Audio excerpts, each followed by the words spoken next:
I would like to take advantage of this wonderful panel. Thank you very much, Marty, for this additional wonderful speech, and open the floor for questions. So you have the opportunity to ask questions to this panel.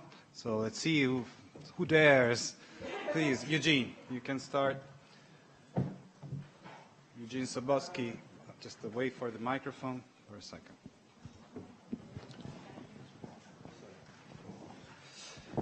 It is good and a natural thing that in this symposium we are making emphasis on positive achievements of innovation in telecommunications. But perhaps in the next conference we could take a broader view and also talk about the costs of this progress and innovation. We know, for instance, that our closed space is increasingly littered with technological garbage. And if it goes on like that, then the prediction is that in about 15 years, our extraterrestrial activity will have to come to a stop. So what I suggest that perhaps in the next conference, along with talking about creativity and innovation, we also talk about how to divert part of this creativity into thinking of how to make this progress more environmentally friendly. It's more a comment than a question. Of course, I can turn it on if anybody wants to comment on that back. But we said that sustainability is one of the main requirements for anything we do today. So we definitely agree with you. And although in general we have taken a positivistic approach to progress, we all understand that there's always a negative side. And the technology can be used well or can be used in a bad way also. So one thing is to provide the means for communication, the means for connectivity, and then what the human species will do that, it's another problem. Constantijn, please. Yeah, we don't need to go to space. We don't need to go to telephony to look at the garbage that we're producing and that is clogging up our oceans and all that. But actually yesterday the European Parliament agreed on the single standard for chargers. And this is actually a question I'd like to put back to you because it's a dilemma. You come with a single charger, so it's now you got the mini USB would be the single charger plug. Which helps because now, I mean, everybody has their cupboards full of chargers with all kinds of plugs that you no longer use. But there's innovation in plugs too. So now we set this. Let's say we set this charge now. It means that we need to have adapters for Apple because Apple doesn't use USB.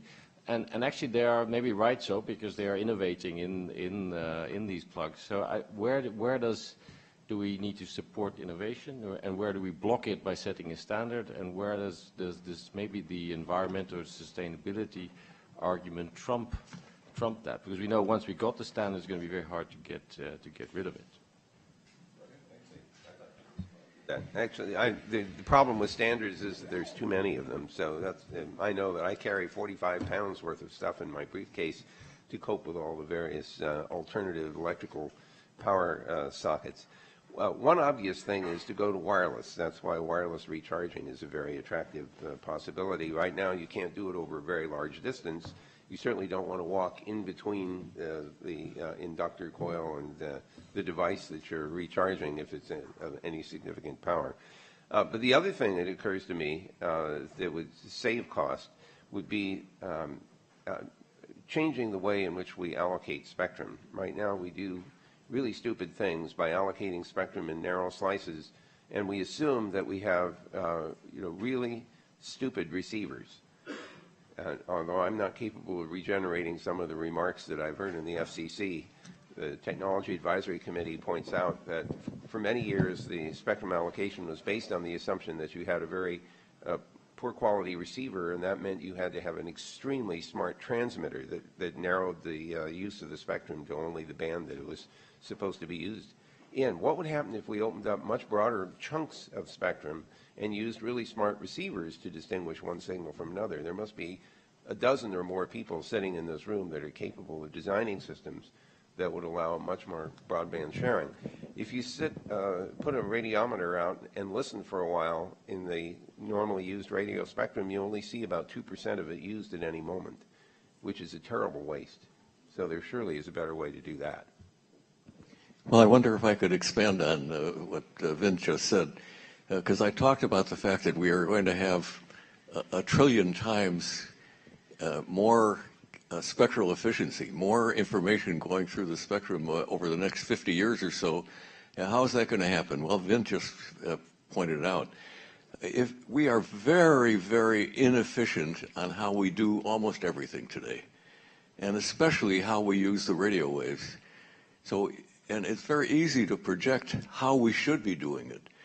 When you do a transaction, when you make a phone call over the radio, or when you exchange some data, if you only used the amount of bandwidth that you need, not anymore. Right now, when you turn your cell phone on, you use a block of spectrum. Suppose that we had a system where you only use just what you need, you only use it over the geography that you need. So if I'm talking to David, I occupy a piece of the spectrum around me and a piece around you, and the rest of the spectrum is available to everybody else. If you only do it through the time that you need it, but when you're not using it, somebody else can use it. And finally, if you use the piece of the radio spectrum that's best suited to the communication.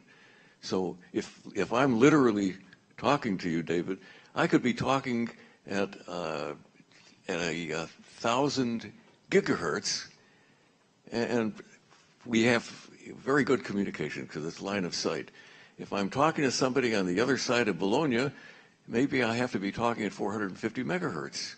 So if you can pick the particular area of spectrum and you do all of these other things, how much more efficient do you think it will be?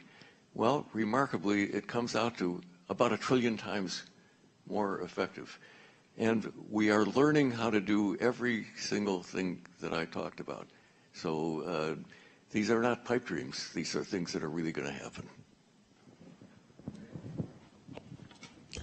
Just to give you a local information about Italy, Marconi Foundation and the Fondazione Bordoni are trying in our country to do a spectrum review, which is before the adaptive use of the spectrum, in order to recognize where we are using not in the best way our spectrum. We have many places where it is possible to do best, and also, of course, but in the field of research, this activity is done in order to have adaptive tools, white spaces, and so on, in order to improve the efficiency in the sense you said. If I could just comment on that, that was what we just talked about. We have Wi-Fi spectrum, as I mentioned, 500 megahertz of it, and that's exactly what was done in the example, was using space and time to basically make a more efficient use of that there. So that's already a nice swath. It would be great if we had, as Vint said, another 500 megahertz and could use it that way as well. But we do have one already that's greatly underutilized today. So question by Bob Kahn, please. Yeah, this is for Constantijn. You talked about essentially leveraging the creativity and innovation in Europe for the benefit of Europe. You've kind of alluded to, other competitors. There were some comments about the U.S. In a recent issue of The Economist, they were pointing out, in their view, that Europe seemed to be in economic decline. The U.S. was barely holding its own, and that China and some other East Asian countries were in the ascendancy. You didn't mention anything about China at all. And what is your sense of where China fits into the kind of things that you're trying to do to essentially improve the ability of Europe to provide products and services? And what does that hold for the future of the industry that's now essentially, in their view, either holding their own or in descendant in the West? Yeah. Well, you can't cover everything. No. China is obviously very often at the front and the back of the mind.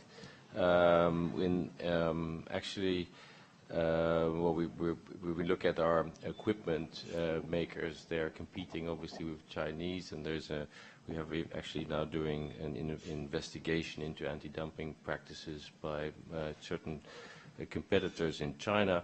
And so we're seeing that the Chinese are becoming, really, really powerful players. They're much better financed. If you look at ZTE, I think they have 20 billion a year to spend for their international expansion. So China is for many of the policymakers or politicians in Europe seen as a threat. So when we try to remove regulation or create more European markets, then people immediately say, well, then the Chinese may come, and well, we also say the Americans, and the Americans also, but they're coming to buy up our assets, and these are critical infrastructure. We need to protect them, and that language about protection is not very strong yet, but you feel it. It's politicians don't typically like to see their incumbent operators move into foreign hands. We've seen in the Netherlands. We have now a debate with Mexicans coming in. So it's more about what happens if foreign companies come and shop around in Europe. I think that's one of the elements. The other big point, obviously, is security, where we have also discussions with our American friends who consider that we are relatively naive in the way that our operators are all buying Chinese products, whereas the U.S. has actually forbid it. So AT&T comes to us and complains that they are subsidizing European equipment makers because they're buying at a premium just because the U.S. has disallowed them to buy the Chinese stuff, which they think is probably a good thing because they don't trust Chinese either. Which is, and for a policymaker, it's very hard to deal with. We can't fully grasp what the technology and the security risk is. There's not enough there to make to install protective measures. So we're still looking at this on the one hand as also for our equipment providers as an opportunity. China is a huge opportunity, it's a huge market. And we're looking with with the Americans, I think, very closely to what the security aspects of all of this is.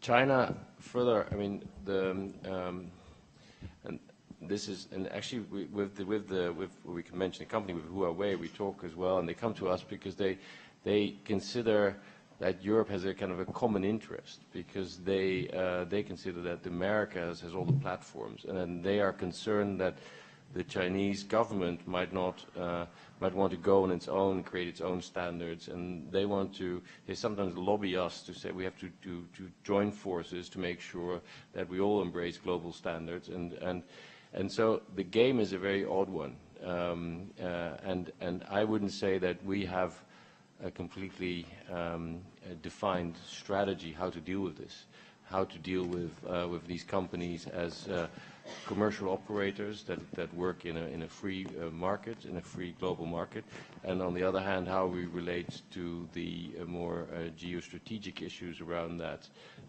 in our relationship with the Chinese. So is it fair to say that the strategy is basically defensive? As I heard your comments, that's sort of the main theme I got out of it. The way to succeed is by having stronger defensive. Well, I would say anti-dumping policies are offensive, and that's. But in general, there is not a strategy yet, I think, that would be defensive, but the tendency would be defensive. Yes, I was interested in your comments on software-defined networking. I've been following this over the last period of time, and I noticed that there was a tendency of a little lack of clarity in terminology And that, being a lawyer, that's something that's always of concern, because when you try to write laws or you try to even develop standards, even technical standards, it means many different things to different people. Specifically, software, which I'm viewing as program. And there's a recent group was discussing software versus data transport, which we're distinguishing between something called data management. Now, I was looking at software and data as simply assembled symbolic logic, and it's artificial labels. But what was more troubling is I was looking at transport as a type of operation you could perform on the set of sequences of bits, which is essentially what you're looking at here at an operational level. Have you struggled with this issue of terminology? I think everyone is struggling with that in SDN because it's a relatively recent development. There are a number of forums that have been developed in different companies promoting different ways of handling it, and it hasn't been as well defined as perhaps it could be in this area. So you're not alone in trying to figure that out, but some of the concepts that you've described, the data versus the management, are starting to fall out. The software defined network is really thought of as transport level and above. If you're familiar with the 7-layer OSI model, that may be too technical for here, but and these separation of basically the network functions from the applications through the use of software to do that. My point in the talk is simply that had not been extended to the access part of the network, and that may be the most important part because that's where all the money is and it's where all the problems are that differentiate the services. If you permit me just to continue one step further. Having grown up and working with Vint and Bob for years and years now on the internet, and I'm stepping back from layers and levels because you stumble a lot over that. And it's the assembled symbolic logic represented in digital form, the bits. And so I was at a meeting last March where they were talking about over the top, and then there was a whole group talking, no, it's under the top. Oh, no, it's whatever. So I said, bits are bits, folks, over, under, whatever, especially in an internet environment where you want to have a more integrated management structure. And so that would permit, perhaps, what you were talking about, managing spectrum as managing information, treating it just as information at some level, it's information about it, to have a more integrated approach. That was really my end thought here. Yeah, I think that's a nice summary. Actually, I hadn't thought of it in those terms, but you correctly described it that way. I like that description. Oh, good, thanks.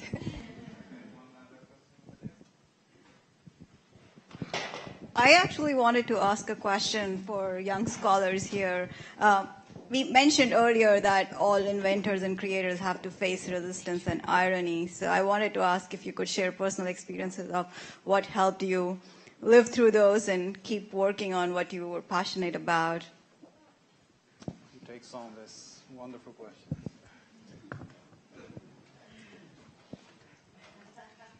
All right, I'll try. The honest answer to this is that, for me anyway, engineering is about solving problems, and it's about sometimes, translating science fiction into reality. What I think is most important is that you really want to solve the problem. And for me, all the tasks that I've ever taken on have had this kernel of, this problem is not going to beat me, I'm going to beat the problem. And I don't care how long it takes to get there. And if you can infuse that same attitude in enough other people, eventually the problem gets solved, even if you're not the one that solves it. Okay, further question?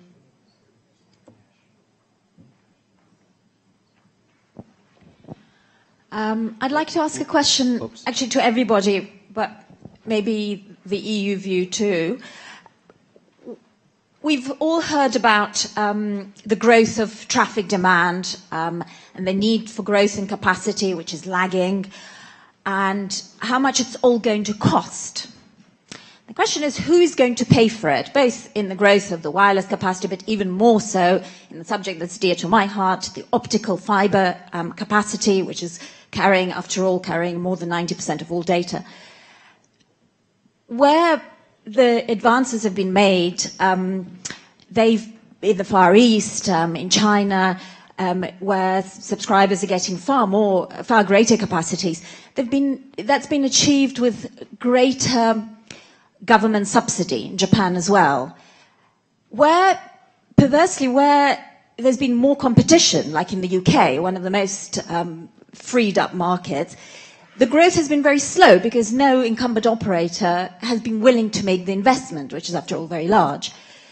And yet, again, we have evidence that growth of the internet stimulates the digital economy, contributes to GDP, contributes to creativity. So how much subsidy should there be, and who should be paying for this growth and capacity? Well, should be paying, that sounds like a value judgment. Could be playing is, I think, the first... could be playing and could be paying is, I think, probably the first question. Well, there are different models. Obviously, rural areas you might find subsidies, and in Europe we have structural funds for that can actually support that. We proposed something, a fund that could be leveraged through the European Investment Bank, but that was killed as an idea. That would have generated about 70 billion for European rollout of European broadband infrastructure. I think the case for fourth generation mobile is in itself much better because it's a much cheaper technology to manage, and so that will, as long as governments are fast enough in auctioning off, because it's still the way they do it. I mean, unlicensed spectrum is great, but it's not the way governments seem to work, especially not in times of austerity, because it's an interesting way of getting some quick cash and sucking it out of the innovation system. But that's just a private opinion. So we see actually where where spectrum is auctioned, the LTE rollout is pretty fast. So that's not so much the problem. But on fixed, in Europe the model as we've chosen is that the incumbents are the ones that should pay. And as you're right, where there's competition, the prices go down, and they are complaining that they don't have enough revenues to make the investment. What we've been fighting as an argument is that rent seeking as such is not the best business model to fund infrastructure. In fact, we haven't seen much evidence that it actually has happened, because we have rents in roaming or international calls. International calls would be intra-European calls, so you're calling across a border that we try to remove in Europe because we have a single market, but your telephone or your wallet will notice that you've actually dialed someone who's on the other side of this which should be virtual border or non-existing border, and that's something that we think is politically untenable if you have an internal market. So we say, and so that's the one, and roaming is the other, and then you have the protected national markets that provide certain rents, guaranteed rents to the incumbents. We think it's what we should do is give them the opportunity to benefit from much larger markets, to move toward more either specialized services or more have data-driven business models, whereas most of it in the pricing models are still voice-oriented. So it's creating the opportunities, making sure that the regulatory framework doesn't block these opportunities, but on the other hand, trying to move them away from the kind of rent-seeking models that really have been spent on dividends and share buybacks and these kind of things to prop up share prices and are not sustainable in the long run. If I could comment on that one also, I think there's ultimately it's the consumer that pays. If it's the government subsidizing, it's coming out of your tax dollars, so that comes from you. And when the consumer is ready to pay more than 35 euros a month, then you'll see more infrastructure moving faster.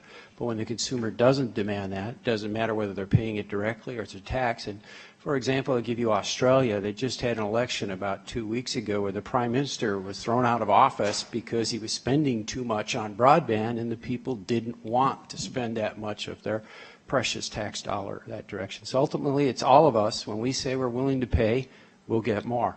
And right now, it's a few tens of euros or dollars a month is what we're all willing to pay for that. So some people may be willing to pay a few hundred, but there are exceptions. And so you don't see the pervasive use of these other technologies until the demand is really there and people are ready to pay for it. So there's a different way to think about this. You guys sound like you're talking about Shannon's theorem, where there's a center and a sorry. Why do you keep turning it off? Okay. Somebody else is doing it. Stop that. This is a good example of a channel that has 100% interference because it can just shut you off. Shannon talks about a sender and receiver and somebody who interferes in between.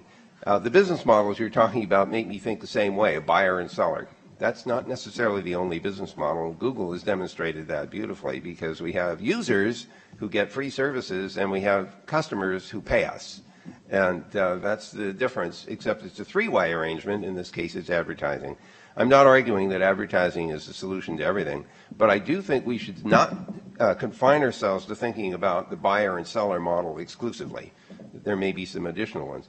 And while I still have the microphone functioning, I hate auctions. I think it's a dumb idea. The right thing to do is to open the spectrum up and let people invent all kinds of ways to use it, invent new businesses, generate lots of revenue, produce tax dollars, and it's a lot better income than a one-shot at the sale of a bit of spectrum.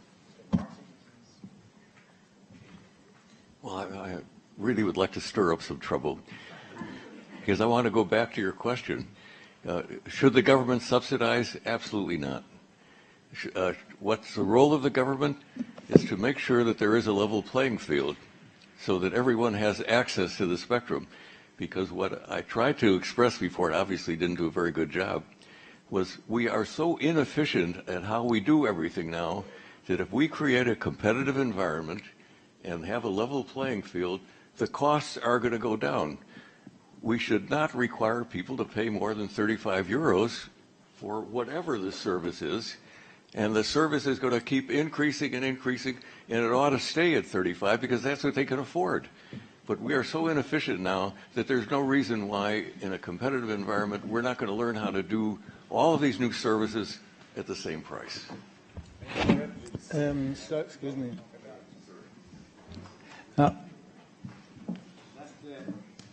To remind that there is always a role of the government, the role of giving the opportunity to have this connection to everybody.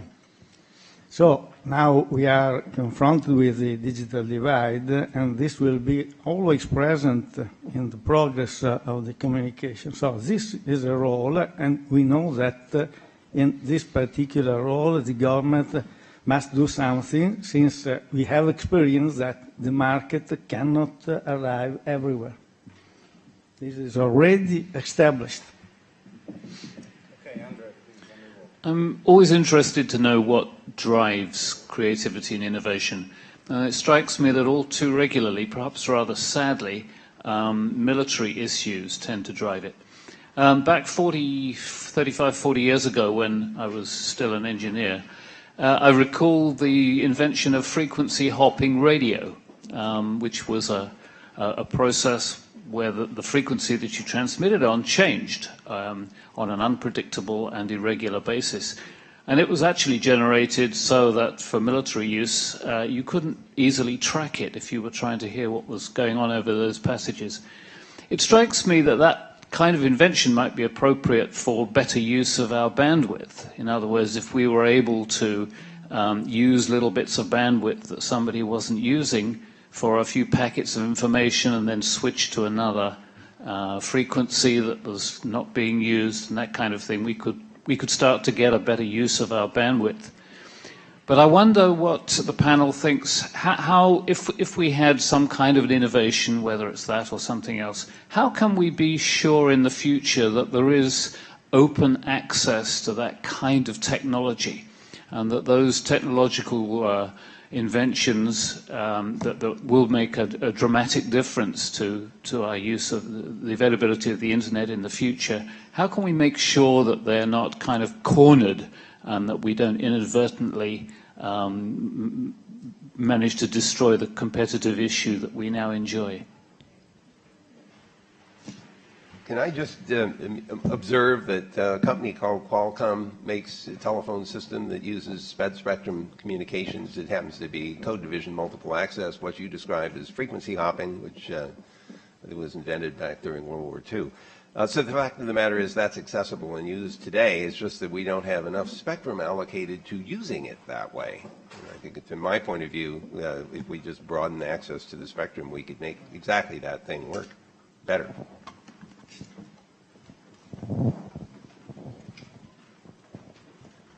Well, Vint, you're not exactly right, because I think we've got lots of spectrum. Say again? I think that we have lots of spectrum available.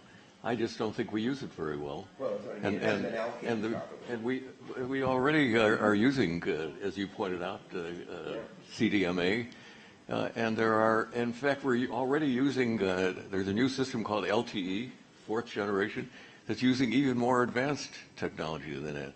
And if we keep doing that, I don't happen to agree with Vint in this one regard. We agree on almost everything else. So. But we don't really need more spectrum. We need to have more efficient use of the spectrum. We really know how to do these things. It is not in the interest of all the parties involved to use the most advanced technology, but they're going to be forced to do it just because there are so many applications that require this. It's the efficiency of use that will solve the cost problem, and it will solve the demand problem. The fact that we are creative.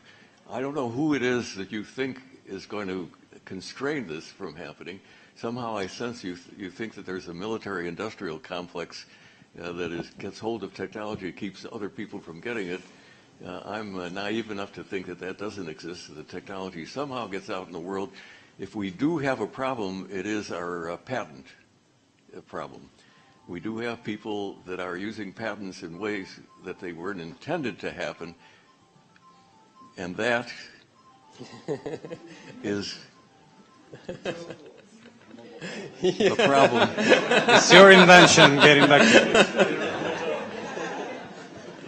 I don't know why I take that personally.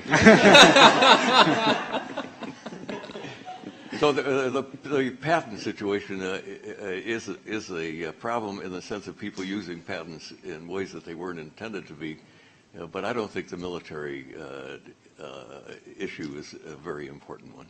Okay, we need to converge to the end. Oh, please, Constantijn. I was just wondering why you blame Martin for grown-up silliness, because it's always it's the ringtone is something which hides our secret selves. We put suits on and ties, and then we have either it's your kids that put the ringtone on your phone, which is highly embarrassing. But it's always like in meetings like this when somebody gets confronted with his stupidity, his or her stupidity, when they were sitting at home and thought they were so cool and putting Lady Gaga on their phone.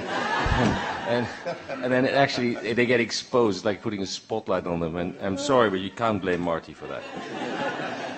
Okay, two more quick questions, please. One, okay. I'm very curious to hear why you think that IT increases creativity. Certainly a lot of creativity goes into advancing IT, but do the users really get more creative by using IT? I will try to come up with a counter-argument. IT uses and enforces a lot of standardization. So, for instance, now we have Google's knowledge graph, and eventually maybe all of us will adapt our searches so that it fits into how the knowledge graph of Google models the world. So that's not just convergent thinking, that's converged thinking. We all somehow live in the same model of the universe at one point. And then we're all in the center. Nobody's at the periphery anymore. Everybody's connected, and we all have the same worldview. I'm just making up a counter argument. That would mean we are we have a lot of standardization and then maybe less divergent thinking and therefore less creativity on the side of the users. So I'm curious to hear why I'm wrong with that argument, counter-argument, why we actually have more creativity when we have more IT. So if the argument is that standardization harms creativity, I disagree on the following grounds. Standardization creates opportunities for innovation. That's why when you create a standard, you create something that will allow things to interwork and interoperate. And when you do that, like the case of the Internet, you create a platform on top of which people innovate. That's where the World Wide Web came from.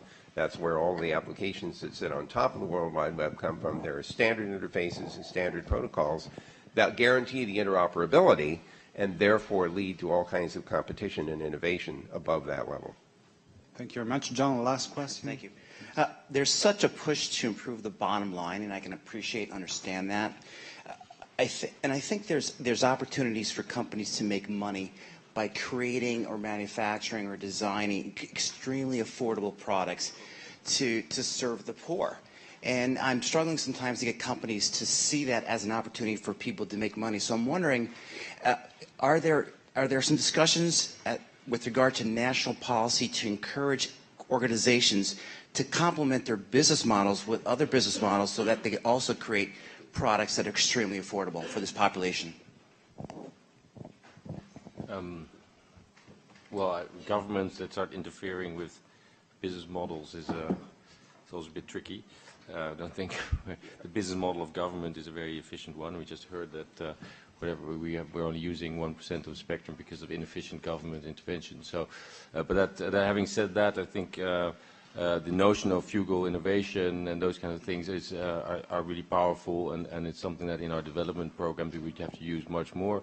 Actually, it makes a lot of sense because we pay far too much for gadgets. I think GE actually developed pumps and other measurement devices for countries, and they found that they actually had all the functionalities that we need in the West, and you could actually, for very cheap, you could have decentralized medicine and all that, which we couldn't have because the devices that we're used to are big, chunky, and have a lot of buttons and a lot of functions that we don't need.